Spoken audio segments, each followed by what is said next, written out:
আজকের অনুগল্প কি বিপদ, লেখক ডাক্তার শিবব্রত পট্টনায়ক। কলকাতার এক ছুটির দিনের বাস, দুপুরবেলা। বাসে কয়েকজন মাত্র যাত্রী দাঁড়িয়ে আছেন, বাকিরা বসে।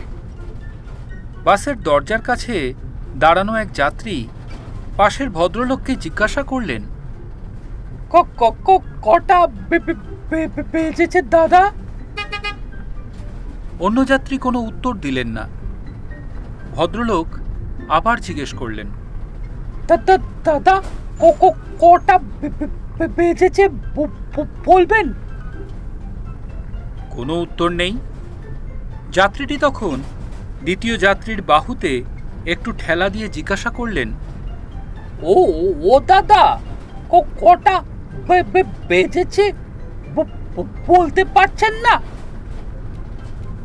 যথারীতি এরপরও দ্বিতীয় ভদ্রলোক নিরুত্তর।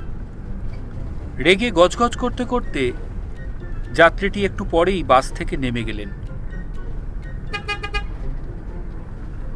প্রথম যাত্রীটি বাস থেকে নেমে যাওয়ার পর দ্বিতীয় যাত্রী ভদ্রলোকের পাশে দাঁড়ানো সহযাত্রী জিজ্ঞাসা করলেন, দাদা, আপনাকে উনি এতবার কটা বেজেছে জিজ্ঞাসা করলেন, আপনি কোনো উত্তর দিলেন না কেন?